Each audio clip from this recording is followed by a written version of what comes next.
যেই যেই ব্যানারে কাজ করছেন, যেই যেই রাজনৈতিক দলই আপনি থাকেন, আমাদের মোদ্দা কথা হচ্ছে এই বাংলাদেশ রাষ্ট্রের শত্রু প্রশ্নে কোনো আপোষ হবে না। দিল্লির আধিপত্যবাদ প্রশ্নে কোনো আপোষ হবে না।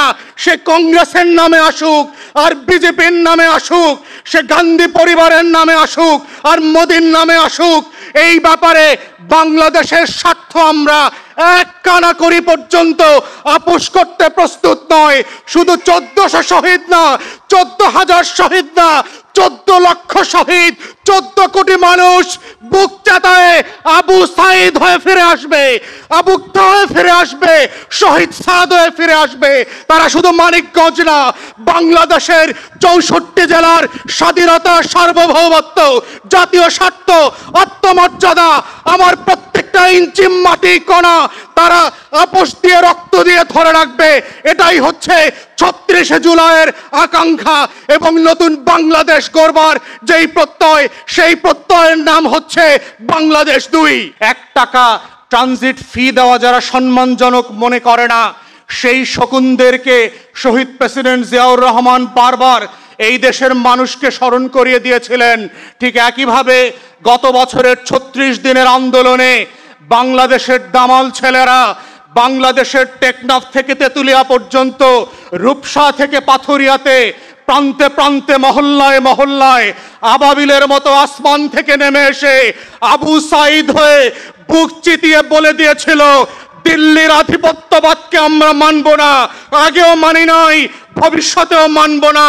এই মানানোর প্রশ্নে শুধু মানিকগঞ্জ না, বাংলাদেশের কোন স্বাধীনতাকামী, কোন সুপুরুষ, কোন আবু সাইদের উত্তরসূরিরা কোনদিন মুগ্ধের মতো পানি দিতে দিতে বুকের তাজা রক্ত দিয়ে দেবে, কিন্তু লাল সবুজের পতাকাকে বুক থেকে মাটিতে ফেলে শকুনের গায়ে দিয়ে দিবে, এটা হতে দেবে না। আমরাও দেব না ইনশাআল্লাহ, মানিকগঞ্জবাসীও দেবে না। এটাই হচ্ছে 36 জুলাইয়ের নতুন বাংলাদেশ। এই বাংলাদেশের নাম হচ্ছে বাংলাদেশ 2। নেতৃবৃন্দ, উপস্থিতি, মানিকগঞ্জের ভাই বোনেরা, আসসালামু আলাইকুম। আমি শুরুতেই শ্রদ্ধার সাথে স্মরণ করছি গত বছর বাংলাদেশের মসনদে থাকা বেগম লক্ষণ সেনের বিরুদ্ধে যারা লড়াই করতে করতে বুকের তাজা রক্ত দিয়ে এই মানিকগঞ্জের মাটিকে পরিশুদ্ধ করে আজকে মঞ্চে উপস্থিত আছেন শহীদ সাদের সম্মানিত পিতা শফিক ভাই, তার প্রতি আমাদের শ্রদ্ধা, সালাম।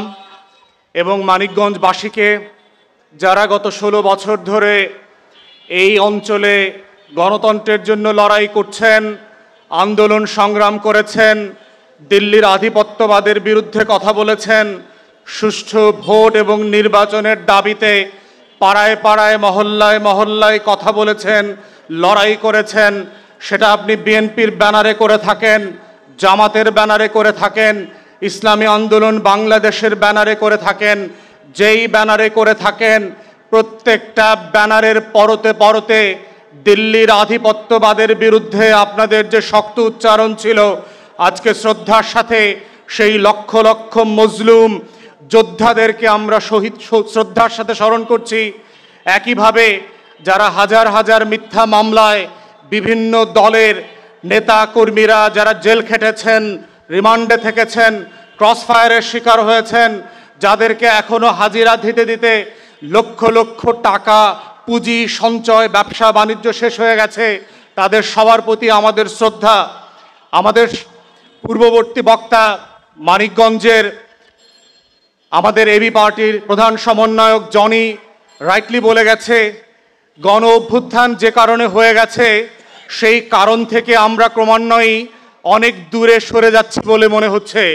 বাংলাদেশের ইতিহাসের সবচেয়ে সফল রাষ্ট্রনায়ক ছিলেন শহীদ প্রেসিডেন্ট জিয়াউর রহমান, এবং জিয়াউর রহমানের সময় উনি ওনার 3.5-4 বছরের আমলে বারবার কাজে, কর্মে, কথায় এবং আচরণ দিয়ে প্রমাণ করে দিয়েছেন যে এই বাংলাদেশের লাল সবুজের পতাকার প্রধানতম শত্রু কারা, কাদের বিরুদ্ধে, কোন শকুনের চোখ রাঙানির বিরুদ্ধে বারবার আমাদেরকে লড়াই করতে হয়েছে, কোন শকুনরা আমাদের সীমান্তে আমাদের শ্রদ্ধার অংশদার হয়ে বন্ধুরূপে বারবার এসে চিলের মতো করে শিকার করে আমার সম্পদ নিয়ে যায়?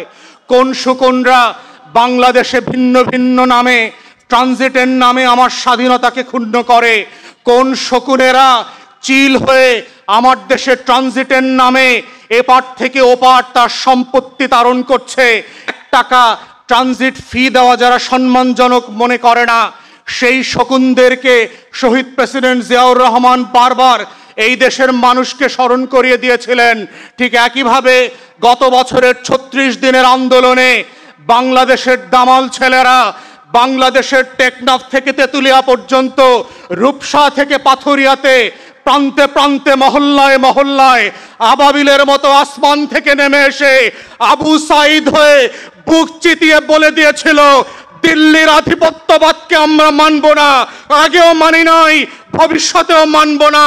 এই মানানোর প্রশ্নে শুধু মানিকগঞ্জ না, বাংলাদেশের কোন স্বাধীনতাকামী, কোন সুপুরুষ, কোন আবু সাইদের উত্তরসূরিরা কোনদিন মুগ্ধের মতো পানি দিতে দিতে বুকের তাজা রক্ত দিয়ে দেবে, কিন্তু লাল সবুজের পতাকাকে বুক থেকে মাটিতে ফেলে শকুনের গায়ে দিয়ে দিবে, এটা হতে দেবে না। আমরাও দেব না, ইনশাআল্লাহ মানিকগঞ্জবাসীও দেবে না। এটাই হচ্ছে ৩৬ জুলাইয়ের নতুন বাংলাদেশ। এই বাংলাদেশের নাম হচ্ছে বাংলাদেশ ২, এবং সেই বাংলাদেশ ২ গড়ে যেই যেই ব্যানারে কাজ করছেন, যেই যেই রাজনৈতিক দলেই আপনি থাকেন, আমাদের মোদ্দা কথা হচ্ছে এই বাংলাদেশ রাষ্ট্রের শত্রু প্রশ্নে কোনো আপোষ হবে না, দিল্লির আধিপত্যবাদ প্রশ্নে কোনো আপোষ হবে না। প্রিয় মানিকগঞ্জবাসী, গণ অভ্যুত্থান হয়ে যাওয়াটা যেমন বাংলাদেশের ইতিহাসের শত শত বছরের আমাদের গৌরব গাথার অংশ, ঠিক একইভাবে মাথায় রাখতে হবে যে এই বাংলাদেশটাকে আমরা কিভাবে আগামী বছরগুলোতে, আগামী দশকগুলোতে, আগামী শতবর্ষে কিভাবে স্বাধীন রাখতে পারি। মাথায় রাখতে হবে আজাদির লড়াইতে সফল হওয়ার ইতিহাস যেমন আছে, আজাদি হারিয়ে পরাধীন হবার ইতিহাসও কিন্তু পৃথিবীর মানচিত্রে আছে। বেশি দূরে যেতে হবে না, ভারতের ভিতরে সিকিমের দিকে তাকান, ৭৫ পর্যন্ত তারা কিন্তু স্বাধীন রাষ্ট্র ছিল। হায়দ্রাবাদের দিকে তাকান, শত শত বছর ধরে এই ভারতবর্ষের সবচেয়ে ধনী মহারাজা ছিল। ভূপালের দিকে তাকান, বিহার স্বাধীন রাষ্ট্র ছিল। পাঞ্জাবের দিকে তাকান, স্বাধীন প্রভিন্স ছিল। জুদানগরের দিকে তাকান, গোয়ার দিকে তাকান। এই রকম শত শত প্রিন্সলি স্টেট কিভাবে গত ১০০ বছরের ভিতরে, গত ৮০ বছরের ভিতরে ভারত কিভাবে ধরে নিয়েছে, সেই ইতিহাস যদি আপনি না জানেন তাহলে মনে রাখবেন নিজের অজান্তে আপনার স্বাধীনতা বিক্রি করে দেবে